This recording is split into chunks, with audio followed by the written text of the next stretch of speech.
చెప్పండి. హనుమంతుణ్ణి ఆజన్మ బ్రహ్మచారి అంటారు. మరి ఈ సువర్చలాదేవి ఎవరు? వీరికి కళ్యాణం ఎందుకు చేస్తారు? చాలా ముఖ్యమైనటువంటి వివాదగ్రస్తమైనటువంటి విషయం. హనుమంతునికి ఆయన బ్రహ్మచర్య నిష్ఠ గరిష్ఠుడు, దాంట్లో ఏమాత్రం సందేహం లేదు. ఆయన సువర్చలాపతి కూడా. బ్రహ్మచర్యము అనేదంటే ఏమిటి అనేది ముందు అసలు గ్రహించాలి.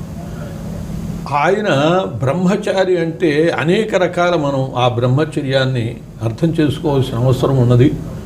బ్రహ్మణి చరతీతి బ్రహ్మచారి, రామయేవ పరబ్రహ్మ, రామయేవ పరంతప, రామయేవ పరం సత్యం, శ్రీరామో బ్రహ్మతారకం అని రామరూప పరబ్రహ్మమునందు చరించేవాడు కాబట్టి అటువంటి బ్రహ్మచారి ఒకటి. రెండవది, అసలు బ్రహ్మచర్యం అనేటటువంటిది 4 రకాలుగా ఉంటుంది. గాయత్రము, బ్రాహ్మము, ప్రాజాపత్యము, బృహన్ అని చెప్పి బ్రహ్మచర్య 4 రకాలు. ఈ 4 రకాల్లో ప్రాజాపత్య బ్రహ్మచారి అని అంటే ఏమిటంటే వివాహం అయి నియమబద్ధమైనటువంటి జీవితం జీవించే వాళ్ళని కూడా బ్రహ్మచారులుగా చెప్తారు. ఒక్క విషయం మనం అర్థం చేసుకోగలిగితే ఆంజనేయ స్వామి యొక్క బ్రహ్మచర్యాన్ని, ఆయన యొక్క భార్య సహిత్వాన్ని అంగీకరించగలుగుతాం. ఏమిటంటే కృష్ణ పరమాత్మ ఉన్నాడు, ఆయన అస్ఖలిత బ్రహ్మచారి. కృష్ణో అష్టమహిషీ భర్త, షోడశ స్త్రీ సహస్రక, అనాది బ్రహ్మచారీతి కథ్యతే అని. కృష్ణునికి అష్టమహిషులు ఉన్నారు, రుక్మిణి, సత్యభామ, జాంబవతి, మిత్రంద, వీళ్ళంతా 16,000 మంది ఉన్నారు. ఇంకా అయినా ఆయన అస్ఖలిత బ్రహ్మచారిగా చెప్పబడుతున్నాడు. దీన్ని మనం అర్థం చేసుకోగలిగితే మరి కృష్ణ పరమాత్మ ఇంతమంది భార్యలు ఉన్న కృష్ణ పరమాత్మ అస్ఖలిత బ్రహ్మచారి అయినప్పుడు ఒక భార్య ఉన్న ఆంజనేయ స్వామి బ్రహ్మచారి అంటానికి ఇబ్బంది ఏమిటి? వాళ్ళని ప్రాజాపత్య బ్రహ్మచారులు అని అంటారు. రామకృష్ణ పరమహంస ఉన్నారు. రామకృష్ణ పరమహంస ఆయన బ్రహ్మచర్య నిష్ఠా గరిష్ఠుడు అనటంలో ఏమాత్రము సందేహం లేదు. కానీ ఆయనకి శారదామాత భార్య ఉన్నది. అందువల్ల భార్య ఉండటానికి బ్రహ్మచర్య నిష్ఠకి ఏమి ప్రతిబంధకం కాదు, ఒకదానికి వ్యతిరేకం కాదు. ఇంకో చిన్న విషయము, మహర్షులైనటువంటి వాళ్ళే ఆయన పూజా విధానంలో చెబుతూ ఆగచ్చ హనుమద్దేవ ఆత్వం సువర్చలయా సహా పూజా సమాప్తి పర్యంతం భవ సన్నిహితో ముదా అని చెప్పారు మహర్షులు. అయ్యా, నువ్వు సువర్చలా సహితుడవై వచ్చి నా పూజని స్వీకరించవలసినది అని చెప్పి ఆవాహన చేస్తారు. చేశాక పీత కౌశేయ కౌపీనం ధార్యంచ బ్రహ్మచారిభి అర్పయామి మహాబాహో అని చెప్పి, అయ్యా బ్రహ్మచారులకు సమర్పించేటటువంటి కౌపీనము కూడా ఇదిగో నీకు సమర్పిస్తున్నాను అని అంటారు. పైనేమో సువర్చలా సహితుడోయ్ రావయ్యా అని అన్నారు. తర్వాత మళ్ళీ వీరే ఇంకా ఏ దేవతకి మనం కౌపీనం అంటే గోచి కూడా మనం మామూలుగా పట్టు వస్త్రము, ఉత్తరీయము సమర్పిస్తాం, యజ్ఞోపయుక్తం సమర్పిస్తాం. కానీ ఆంజనేయ స్వామికి కౌపీనం కూడా సమర్పించాలి. ఎందుకంటే బ్రహ్మచర్య నిష్ఠా గరిష్ఠుడైనటువంటి వాడికి అది కూడా సమర్పించాలి.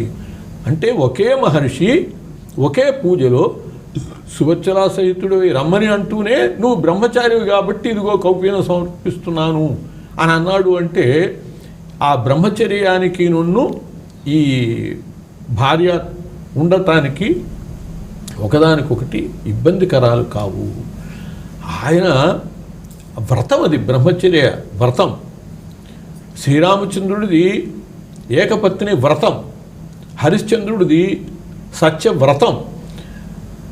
మరి రాముడిది ఏకపత్ని వ్రతం అంటే సత్యం పలకడనే, సత్యం వ్రతం ఆయనది కాదనే కాదు, ఒక్కొక్కరిది ఒక్కొక్క ప్రత్యేక వ్రతం ఉంటుంది. అట్లా హనుమంతుడిది బ్రహ్మచర్య వ్రతం.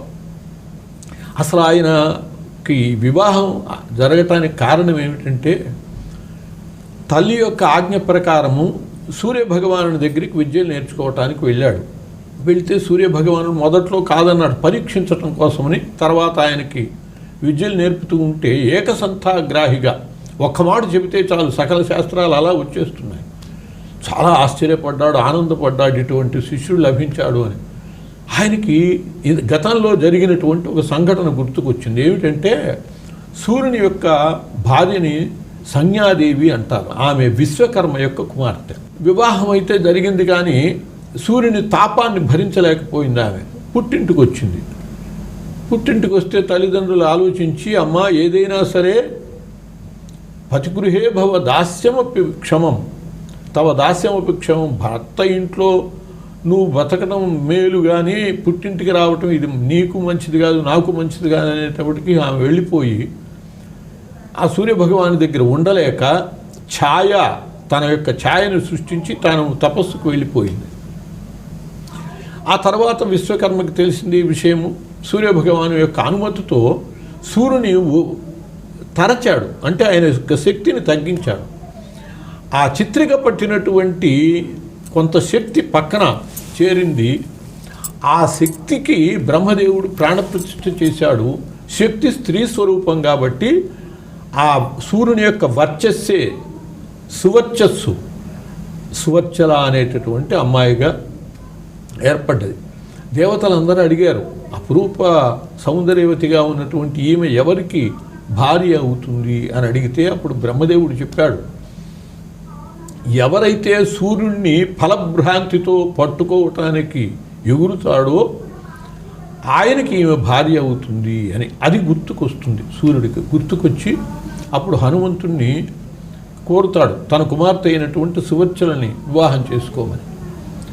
గురుదేవా, నేను బ్రహ్మచర్య నిష్ఠతోనే ఉండదలుచుకున్నాను, నేను వివాహాన్ని కోరటం లేదు అంటే, నీ బ్రహ్మచర్య నిష్ఠకి భంగము కాని రీతిగానే నా కుమార్తెని వివాహం చేసుకోవాల్సింది అని చెప్పి సూర్యుడు చెప్పటము, అట్లా ఆయన అంగీకరించి ఆ సూర్యసుత అయినటువంటి సువర్చలను వివాహం చేసుకోవటం జరిగింది. ఇక్కడ ఒక విశేషం కూడా మనం తెలుసుకోవాలి. దేవతల యొక్క భార్యలు అనేటటువంటి రహస్యాన్ని మనం తెలుసుకోకపోతే చాలా అపార్థాలు చేసుకుంటాం. ఒక ఆంజనేయ స్వామి విషయంలోనే కాదు. ఎందువల్లంటే గంగాదేవి ఉన్నది. గంగాదేవి శివుడి భార్య అని అంటాం, సముద్రుడి భార్య అని కూడా అంటాం. అదేమిటి ఈయన భార్య ఆయన భార్య ఎట్లా అవుతుంది? ఇవన్నీ కూడా హేతువాదులకి, విమర్శించే వాళ్ళకి ఇవి తార్కాణాలు అవుతూ ఉంటాయి. అందువల్ల ఇక్కడ ఒక చిన్న రహస్యాన్ని మనం తెలుసుకుంటే అప్పుడు ఆంజనేయ స్వామి కాపురం తెలుస్తుంది, దేవతల యొక్క కాపురాలు తెలుస్తాయి. దేవతల యొక్క భార్యలు అంటే వాళ్ళ శక్తులే. బ్రహ్మదేవుని యొక్క భార్య సరస్వతి అంటున్నాం. బ్రహ్మదేవుని యొక్క శక్తే, అంటే బ్రహ్మదేవుని శక్తి ఏమిటి? వేదం. దానివల్ల ఆయన సృష్టి చేసింది. ఆ వేదం అంటే వేద వాక్కు. వేదం అంటే అపౌరుషేయ వాక్కు. వాణి అంటే సరస్వతి. ఆయన శక్తి, ఆయన భార్య సరస్వతి. విష్ణుమూర్తి ఆయన జగత్ పోషకుడు. ఆయన శక్తి ఏమిటి? జగత్తుని ఏముంటే పోషిస్తాడు? మనం కుటుంబాలను పోషిస్తున్నాము అని అంటే ఏముంటే పోషిస్తున్నాం? ఆస్తి ఉంటే పోషిస్తున్నాం. ఈ ఆస్తి రెండు రకాలుగా ఉంటుంది, స్థిరాస్తి, చరాస్తి అని. స్థిరాస్తి అంటే భూమి, చరాస్తి అంటే డబ్బు. విష్ణుమూర్తి పోషకుడు, జగత్ పోషకుడైన విష్ణుమూర్తి యొక్క శక్తులు స్థిరాస్తి అంటే భూదేవి, చరాస్తి అంటే డబ్బు లక్ష్మీదేవి. వాళ్ళే ఆయన శక్తులు, అదే ఆయన భార్యలు. అట్లా పరమశివునికి కూడా లయకారుడు. లయ చేసేవాడికి శక్తి కావాలి, ఆదిశక్తి, పరాశక్తి, ఆయన భార్య. జలప్రళయం కూడా ఉంటుంది కదా, గంగ కూడా ఆయన శక్తి కాబట్టి ఆయన భార్య.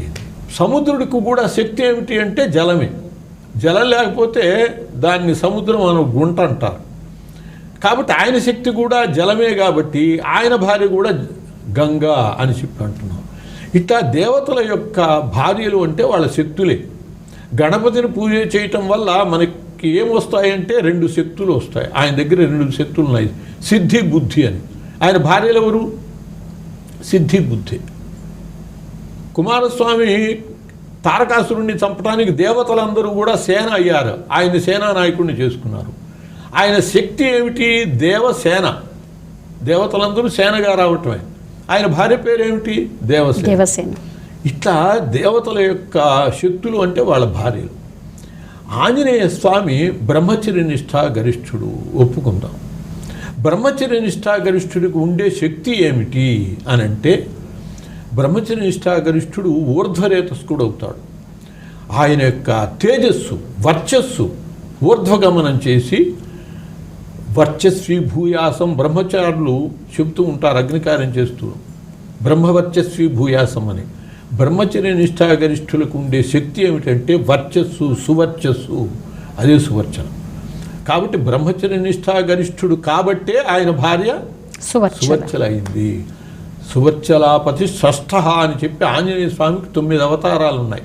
ఈ 9 అవతారాల్లో 6వ అవతారం సువర్చల ఆంజనేయ స్వామి.